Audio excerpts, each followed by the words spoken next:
नमस्कार, मैं ज्योति पंत और आप देख रहे हैं प्रतिपक्ष संवाद। और आज की इस रिपोर्ट की शुरुआत करते हैं एक सूक्ति से। यह सूक्ति है, नहरें बनाने वाले अक्सर यह भूल जाते हैं कि नदियां अपना रास्ता स्वयं तैयार करती हैं। और यह सूक्ति उपयुक्त बैठती है प्रोफेसर डीडी पंत के लिए, जिनकी आज 100वीं जयंती है और इस वर्ष उनकी इस जयंती को शताब्दी वर्ष के रूप में मनाया जा रहा है। प्रोफेसर डीडी पंत उन लोगों के लिए भी प्रेरणा स्रोत हैं जो हमेशा विषम परिस्थितियों में अपना रास्ता स्वयं निकालकर आगे बढ़े हैं। प्रतिपक्ष संवाद प्रोफेसर डीडी पंत की 100वीं जयंती पर उन्हें शत-शत नमन करता है। तो आइए आज की इस स्पेशल रिपोर्ट में प्रकाश डालते हैं प्रोफेसर डीडी पंत के जीवन पर। सीमांत जनपद पिथौरागढ़ के देवराड़ी गांव में पंत जी का जन्म 14 अगस्त 1919 में हुआ था। उनके पिता का नाम अंबा दत्त था। वे वैद्यकी का काम करते थे। घर की माली हालत बहुत अच्छी नहीं थी। किसी तरह से व्यवस्था कर उन्होंने पंत जी को पढ़ाई के लिए कांडा भेज दिया। यहीं से जूनियर हाई स्कूल से इंटरमीडिएट तक की शिक्षा प्राप्त की। उनके साथ आगे की शिक्षा का संकट था। उसी समय नेपाल के बैतडी जिले के संपन्न परिवार की लड़की से उनकी शादी की बात चली। आगे पढ़ाई की आस में वे इंटरमीडिएट का परीक्षा फल आने से पहले ही दाम्पत्य जीवन में बंध गए। इंटर करने के बाद वे बनारस हिंदू विश्वविद्यालय चले गए। वहां से उन्होंने भौतिक शास्त्र में एमएससी किया। वहां उस समय सुप्रसिद्ध भौतिक शास्त्री प्रोफेसर आंसुदी विभागाध्यक्ष थे। पंत जी उन्हीं के निर्देशन में पीएचडी करना चाहते थे। उस समय विश्वविद्यालय के कुलपति डॉक्टर राधाकृष्णन थे। उन्होंने डीडी पंत जी को स्कॉलरशिप देने से मना कर दिया। यहीं से उनके जीवन में नया मोड़ आया। प्रोफेसर आंसुदी ने उन्हें बेंगलोर में महान वैज्ञानिक प्रोफेसर सीवी रमन के पास जाकर शोध करने को कहा। इस पर वे सर सीवी रमन के शिष्य बन गए। इसके बाद भौतिक विज्ञान के क्षेत्र में उनकी सैकड़ों उपलब्धियां रही।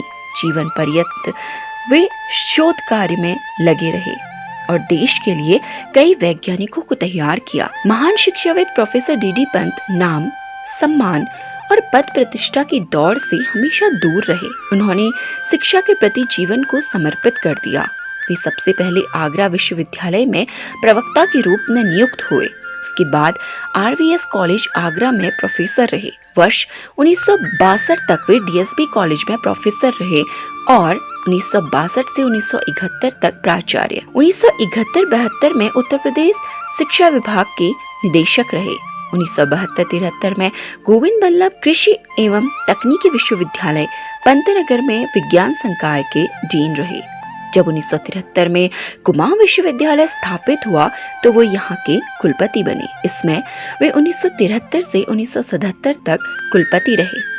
कतिपय कारणों से उन्होंने त्याग पत्र दे दिया था। फिर वापस 1978 तक कुलपति रहे। कुमाऊं विश्वविद्यालय का नाम राष्ट्रीय एवं अंतर्राष्ट्रीय जगत में रोशन किया। शिक्षा जगत में उनका अभूतपूर्व योगदान अविस्मरणीय रहेगा। उन्होंने कुमाऊं विश्वविद्यालय के निर्माण को अपना भरपूर योगदान दिया। शिक्षा जगत में अभूतपूर्व योगदान देते हुए 20 पीएचडी दी और 150 शोध पत्र प्रस्तुत किए। वे जीवन पर्यंत देश की प्रतिष्ठित अनुसंधान संस्थानों एवं कई परियोजनाओं से जुड़े रहे। उन्हें प्रतिष्ठित शांति स्वरूप भटनागर पुरस्कार से भी नवाजा गया। इसके अलावा प्रोफेसर पंत रमन सेंटेनरी स्वर्ण पदक, fellow of Indian academy of science, full bright scholar समेत कई पुरस्कार और सम्मान से नवाजे गए थे। अमेरिका की सिग्मा साई सोसाइटी का सदस्य होने का गौरव भी उन्हें प्राप्त था। प्रोफेसर डीडी पंत एक वैज्ञानिक होने के अलावा संवेदनशील समाजशास्त्री और हिमालय पारिस्थितिकी के अध्येता थे। उन्होंने प्रकृति को हमेशा सहेज कर रखने की वकालत की। डॉक्टर डीडी पंत एक वैज्ञानिक होने के अलावा संवेदनशील समाजशास्त्री और हिमालयी पारिस्थितिकी के अध्येता थे। उन्होंने प्रकृति को हमेशा सहेज कर रखने की वकालत की।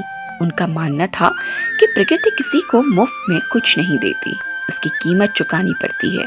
इसीलिए वे प्रकृति के अवैज्ञानिक दोहन के खिलाफ थे।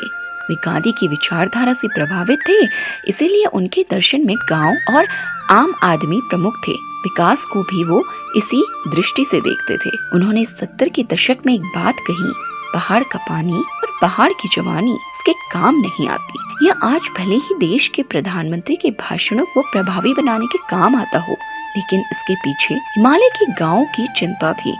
गाँव के बसने और उसके बचे रहने का दर्शन भी था। शिक्षा जगत में उनका योगदान हमेशा अविस्मरणीय रहेगा। उन्होंने कुमाऊं विश्वविद्यालय के निर्माण में अपना बहुमूल्य योगदान दिया।